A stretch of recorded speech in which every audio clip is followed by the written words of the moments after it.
So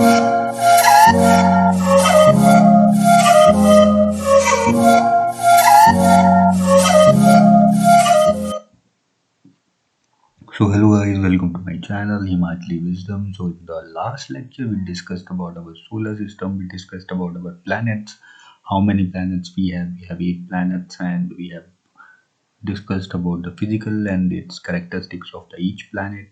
So except these planets in our solar system, there is a vast type of the materials or the vast type of the object that are present in our solar system, with including this planet. So we will discuss about these types of the uh, other objects which are available in our solar systems, like comets, we have asteroids, we have meteorites, we have meteors.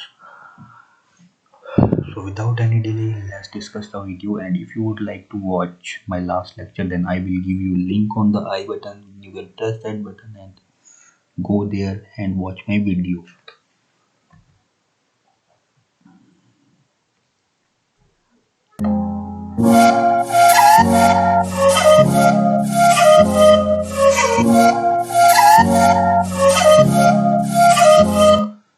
जैसा कि हमने last lecture में पढ़ा था, we have discussed about the different of the planets. तो हमारे solar system में कुछ प्लैनेट्स के अलावा जो हैं कुछ और भी ऑब्जेक्ट्स रहते हैं, और हमारी जो मिल्की वे गैलेक्सी है उस तरह की कुछ और भी गैलेक्सीज हैं।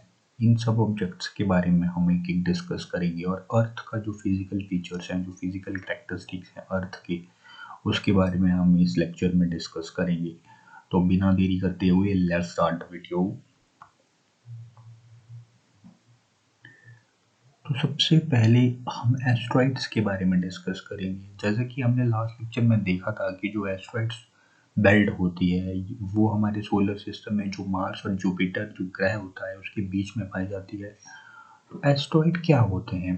एस्ट्रॉइड जो है एक तरह के छोटे छोटे प्लैनेट्स होते हैं, जो कि एग्जिस्टिंग प्लैनेट से थोड़े छोटे होते हैं, लेकिन इन्हें भी आप प्लैनेट्स ही बोल सकते हैं, क्योंकि ये भी सन के अराउंड ही, मतलब सन के एक तरह से ये भी सैटेलाइट होते हैं, लेकिन ये बहुत छोटे छोटे होते हैं, छोटे छोटे पत्थर होते हैं। लेकिन प्लैनेट से छोटे होंगे, ऐसे आकार में बड़े होते हैं, लेकिन प्लैनेट से थोड़े छोटे होते हैं। ये भी सन के अराउंड चक्कर लगाते हैं, और ये मार्स और जुपिटर के ऑर्बिट के बीच में पाए जाते हैं। हम नेक्स्ट इमेज में देखेंगे इसको। और इस तरह से इनकी जो एक होती है बेल्ट सी बन जाती है, जो इनके छोटे छोटे टुकड़े होते हैं, डेब्रिस होता है इनका, इनसे एक बेल्ट सी बन जाती है जुपिटर और मार्स के ऑर्बिट के बीच में।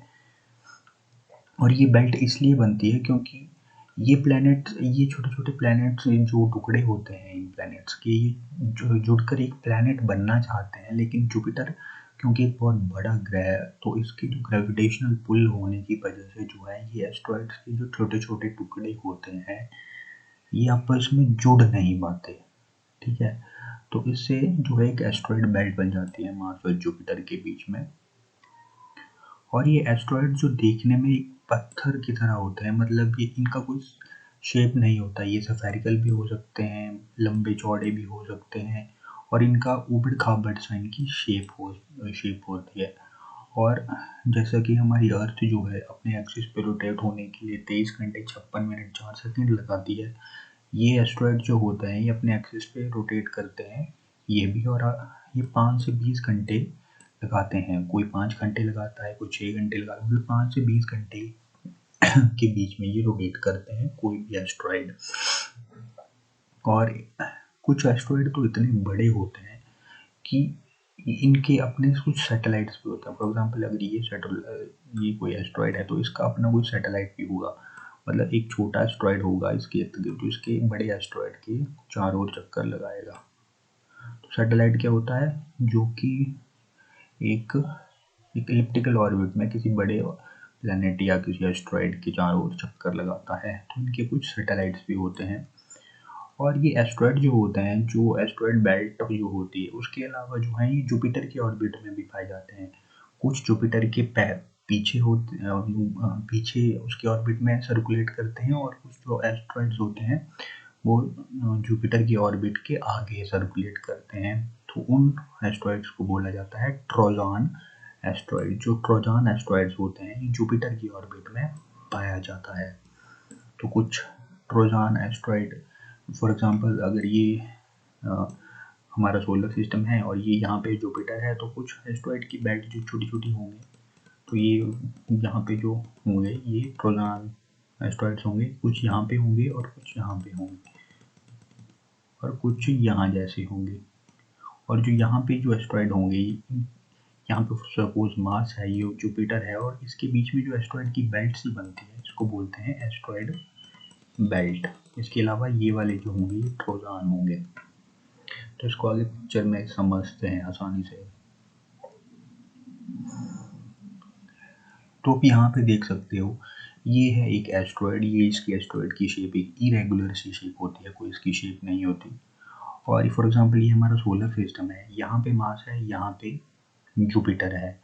तो जुपिटर और ये जो मार्स है, ये जो मार्स है और ये जो जुपिटर है, इसके बीच में जो ये बेल्ट बनी हुई है, ये वाली जो बेल्ट है, ये है एस्ट्रॉइड बेल्ट। छोटे छोटे डब्बे से ये बेल्ट बनी हुई है, छोटे छोटे एस्ट्रॉइड के टुकड़ों से ये बेल्ट बन गई है। और वैसे ही सिमिलर टुकड़े जो हैं जुपिटर के, कुछ उनके ऑर्बिट में कुछ पीछे हैं जुपिटर के, और जुपिटर के ऑर्बिट के कुछ आगे भी चक्कर लगा रहे हैं। मतलब जुपिटर से कुछ आगे भी घूम रहे हैं और जुपिटर से कुछ पीछे भी घूम रहे हैं, सेम डेप्थ। तो इस वाले जो बेल्ट में एस्ट्रॉइड होंगे इनको बोलेंगे ट्रोजन एस्ट्रॉइड, और जो मार्स और जुपिटर के बीच में एस्ट्रॉइड होंगे उसको बोलेंगे एस्ट्रॉइड बेल्ट। तो these are the complete picture of the how asteroid look like and how they are presented in the form of the debris, in the form of Trojan asteroid or in the form of the asteroid belt.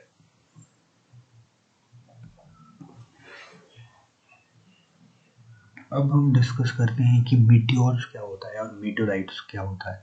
कभी कभी आपने सुना होगा कि तारा गिर गया, तारा गिरते हुए आपने देखा होगा। तो जो तारा टूट कर गिरता है वही जो होता है वो मीटेराइट्स होते हैं या मीटियोर्स होते हैं। तो मीटियोर्स और मीटियोराइट्स को डिस्कस करने से पहले इनके बारे में डिफरेंस समझना जरूरी है। तो मीटियोर्स और मीटियोराइट्स जो होते हैं ये भी एस्ट्रॉइड से टूट कर ही बनते हैं। फॉर एग्जांपल जो हमने पिछले लेक्चर में देखा कि एस्ट्रॉइड जो बेल्ट होती है वहीं से उनका कुछ छोटे छोटे टुकड़े जो होंगे एस्ट्रॉइड के प्लैनेट्स के, वही टुकड़े टूटकर जो जब पृथ्वी की ओर आते हैं तो ये मीटियोर्स और मीटियोराइट्स बनाते हैं। और इनको हम कभी कभी शूटिंग स्टार्स भी बोलते हैं।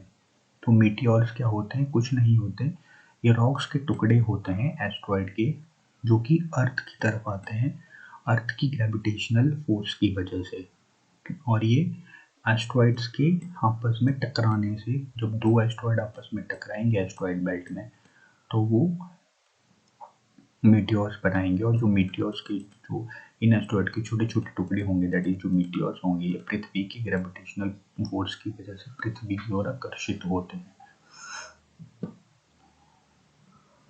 मीटियोर्स जो होते हैं ये छोटे छोटे होते हैं, यूजुअली ये स्मॉल होते हैं, बहुत छोटे छोटे होते हैं।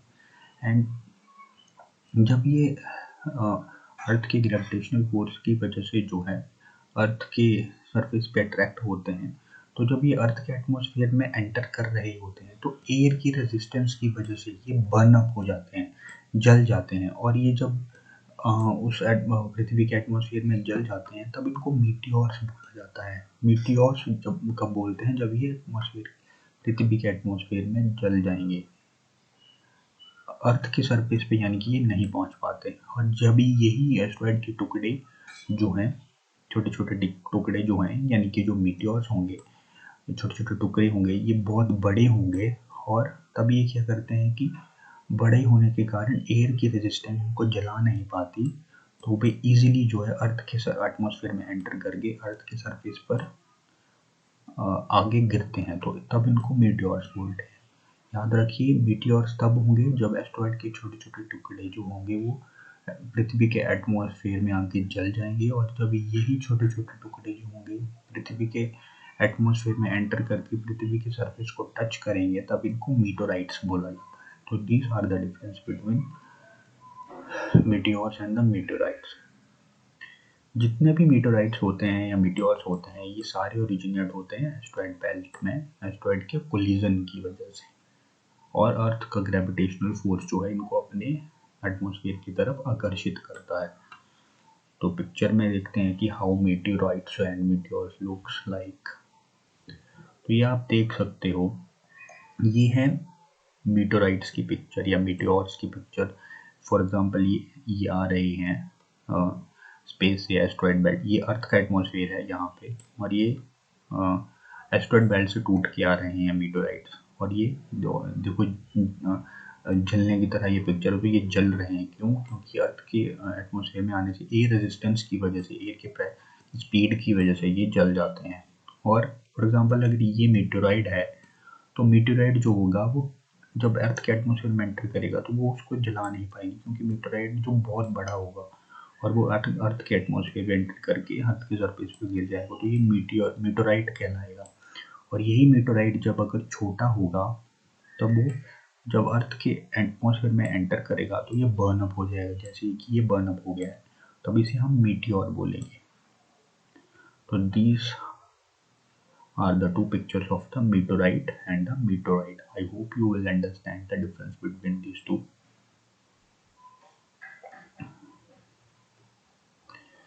Now let's discuss about the another important objects of our solar system, that is comets.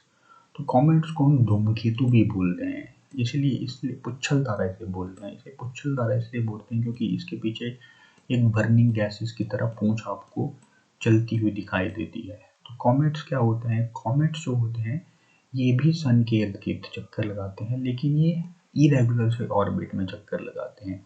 लेकिन इनका ऑर्बिट जो होता है बहुत लंबा भी हो सकता है, छोटा भी हो सकता है। इतना लंबा होता है इनका इलिप्टिकल ऑर्बिट, जब ये सन के इर्द गिर्द चक्कर लगाते हैं कॉमेट्स, तो इनका कोई और फिक्स ऑर्बिट नहीं रहता, कोई ऐसा भी हो सकता है, कोई इस तरह से भी हो सकता है। तो जब इनके लंबे और एलोगेटेड ऑर्बिट होने के कारण जो है ये कभी कभी हजार हजार साल भी लगा देते हैं सन का चक्कर लगाने के लिए।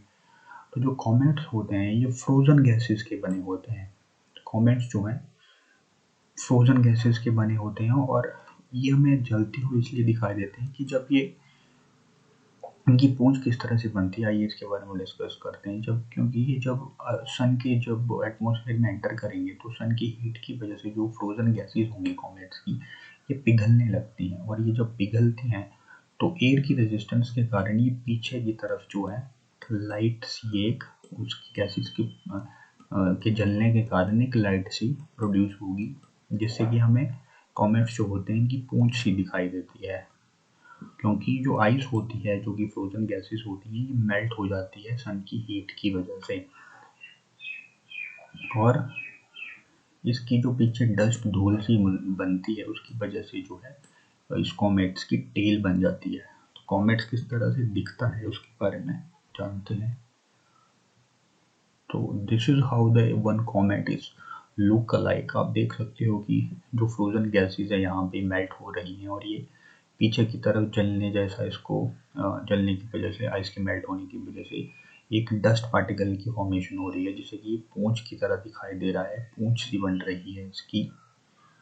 तो कुछ इस तरह से हमें कॉमेट जो है दिखाई देता है आसमान से आते हुआ।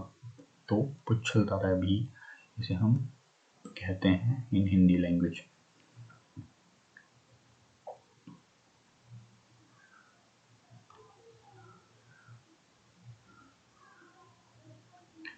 Now let's discuss about the stars.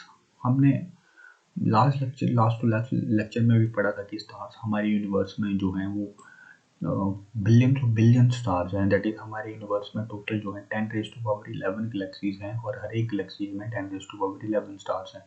तो हमारे पास टोटल जो है 10⁻22 स्टार्स हैं हमारे यूनिवर्स में टोटल। तो स्टार्स क्या होते हैं? स्टार्स होते हैं ये, इनकी अपनी खुद की रोशनी होती है, क्योंकि ये हॉट बर्निंग गैसेस के बने होते हैं।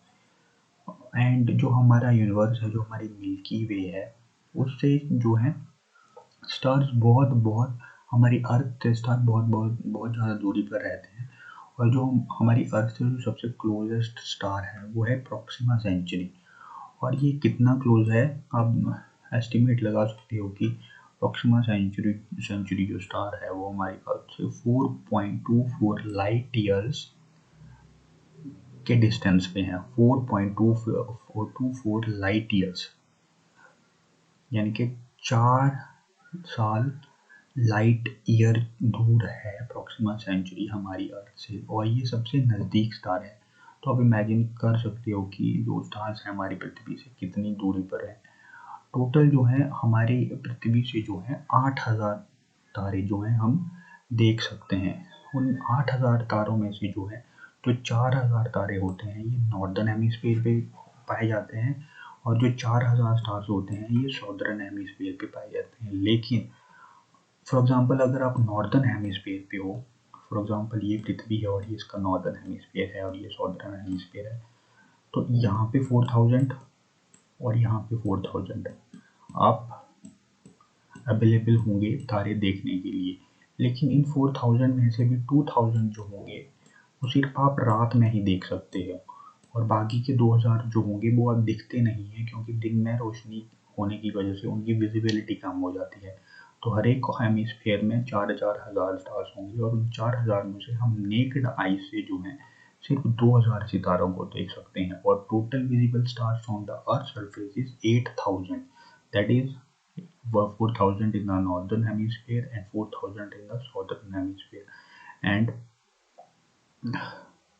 from these 4,000 stars, we only have the capacity of 2,000 stars to see them from the naked eyes.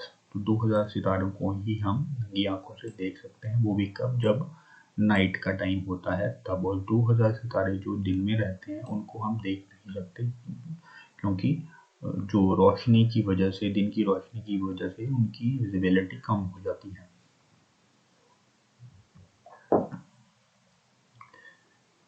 तो आप देख सकते हो ये कि ये हैं स्टार्स, बहुत सारे स्टार्स।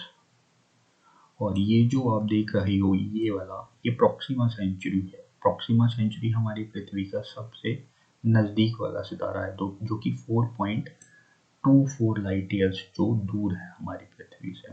तो in this picture you can see the Proxima Centauri. ये रहा प्रॉक्सिमा सेंचुरी, ये वाला।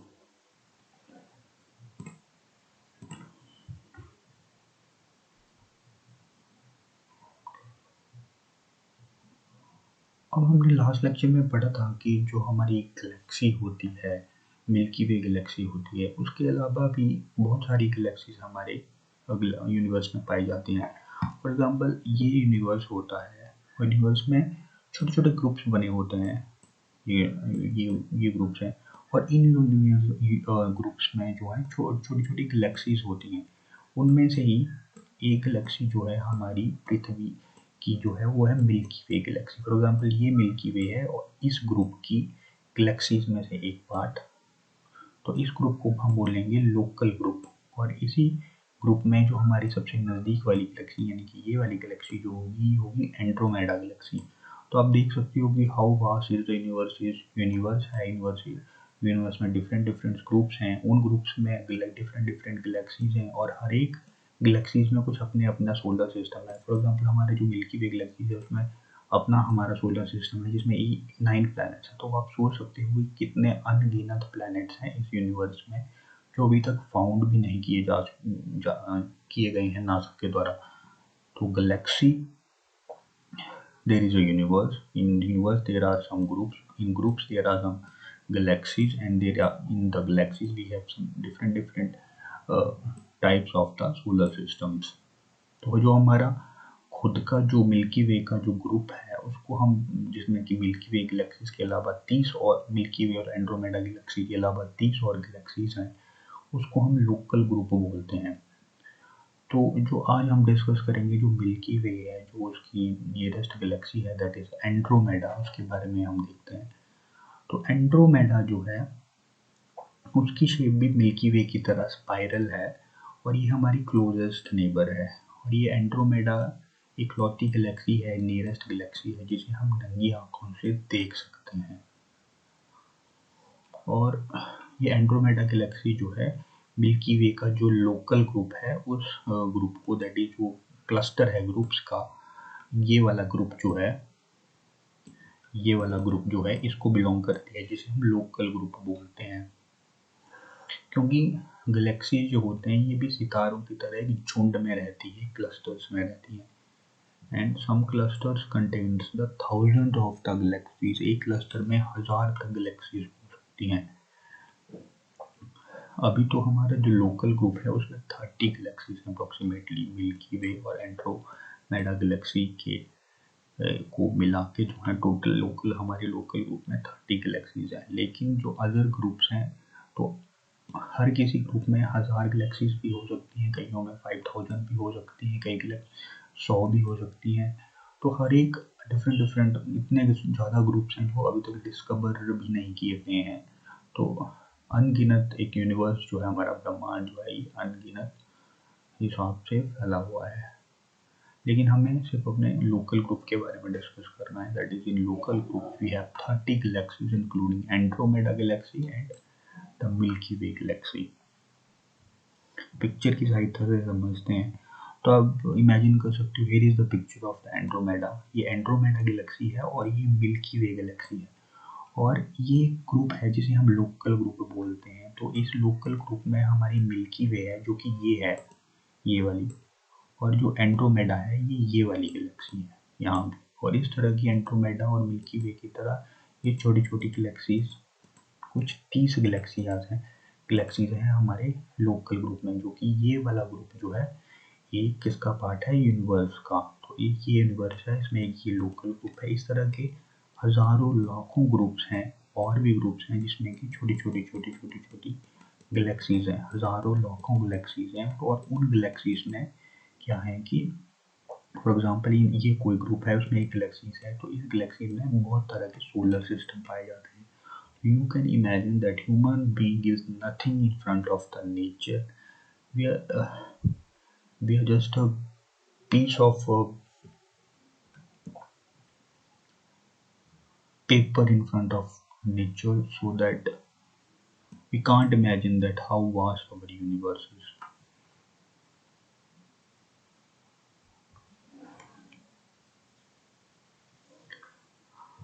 अब हम कुछ अर्थ के जो फिजिकल फैक्ट्स थे, हमने लास्ट लेक्चर में डिस्कस करना भूल गए थे, तो उसके बारे में हम पढ़ते हैं कि अर्थ के जो फिजिकल स्ट्रक्चर है वो किस तरह से है। तो सबसे पहले जो हमारी अर्थ है वो एक स्फेरिकल स्फीयर है, इस तरह से स्फीयर है, ऑब्लेट शेप की है।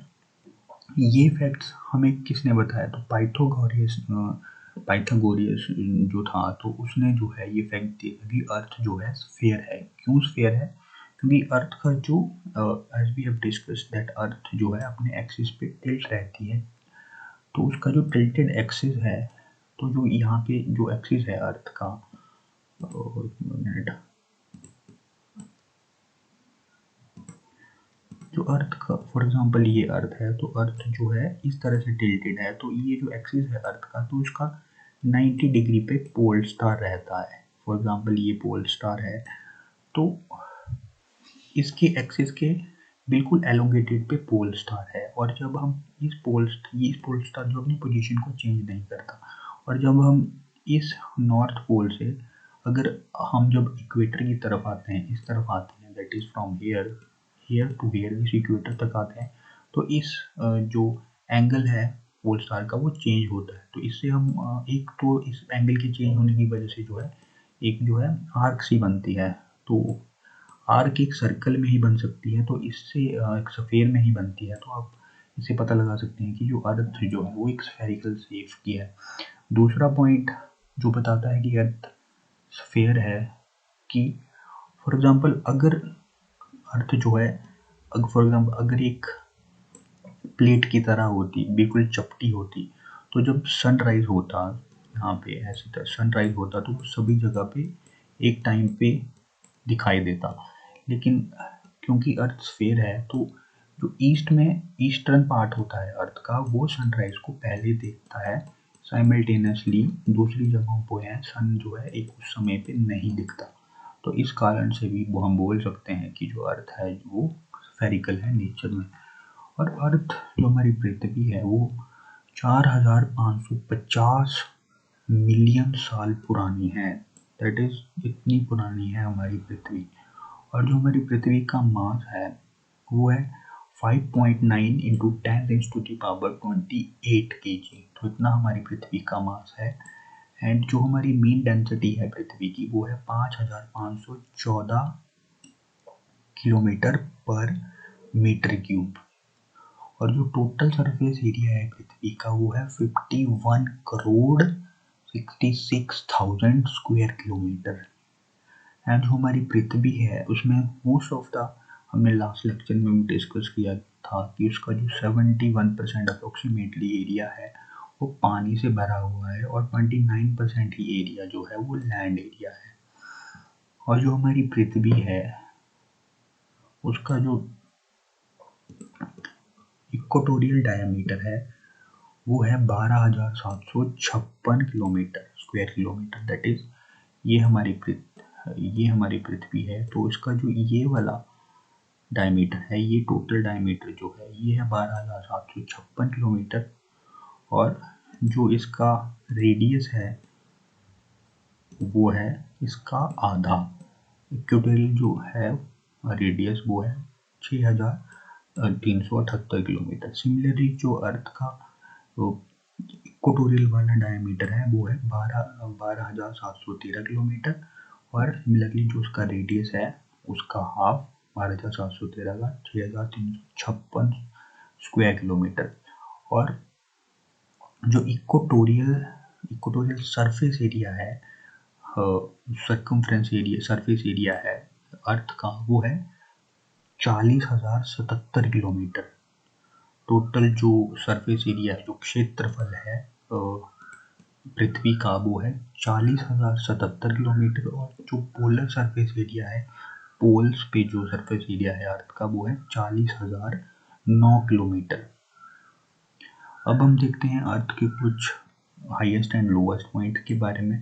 तो जो अर्थ का हाईएस्ट पॉइंट है वो है माउंट एवरेस्ट, तो जो कि हिमालयाज में है। आने वाले लेक्चर्स में हिमालयाज के टॉपिक में इसको डिस्कस करेंगे। तो Mount Everest is the highest point of the earth, जो कि है 8,848 मीटर ऊंचा। और जो सबसे लोएस्ट लैंड पॉइंट है, not sea point, I am discussing about the land point, जो सबसे नीचे पॉइंट पे लैंड एरिया है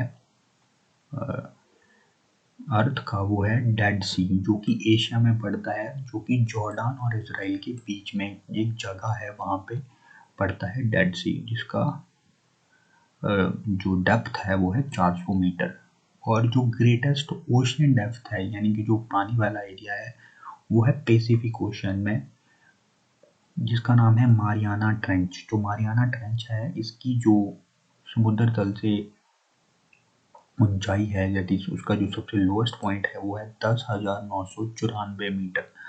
तो लोएस्ट जो लैंड पॉइंट है वो है डेड सी, और जो सबसे लोएस्ट पैसिफिक ओशन पे, दैट इज ओशन डेप्थ जो सबसे ज़्यादा है वो है 10,994 मीटर। तो these are some of the facts and figures regarding the earth physical structure.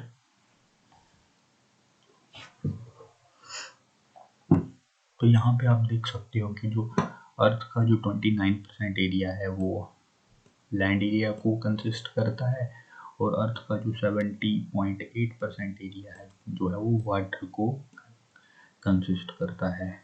और ये है पोलर सरकमफ्रेंस अर्थ का 40,008 जो हमने डिस्कस किया, और ये है अर्थ का इक्वेटोरियल सरकमफ्रेंस जो है 40,006 किलोमीटर या 75 किलोमीटर। और जो इक्वेटोरियल जो डायमीटर है वो है 12,756, और जो पोलर ये वाला जो है पोलर जो डायमीटर है वो है 12,714 किलोमीटर। तो इन पिक्चर्स की सहायता से you can remember these facts and figures.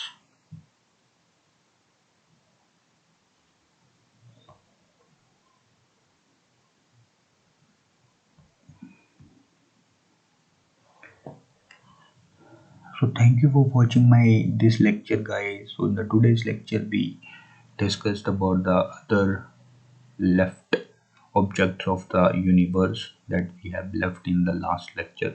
तो इस तरह से हम यूनिवर्स के बारे में पढ़ चुके हैं, जो इम्पोर्टेंट टॉपिक्स थे एग्जाम पर्सपेक्टिव से। In the next lecture we are going to start a new lecture about the different types of the continents present in the earth. अब हम अर्थ के बारे में डिस्कस करेंगे, धीरे धीरे अर्थ के बाद हम एशिया के बारे में और अब फिर हम इंडिया के फिजिकल स्ट्रक्चर्स के बारे में डिस्कस करेंगे। आई होप आपको ये लेक्चर पसंद आया होगा, and if you would like to watch my other polity lectures, my history lectures and other geographical lecture, then I will give you link on the I button. Please click on the I button and go and watch my videos. But before that, please subscribe to my channel, like it, share it, comment on my channel so that I can make more videos for you. Till then, take care, stay home, stay safe, keep watching my videos. Jai Hind.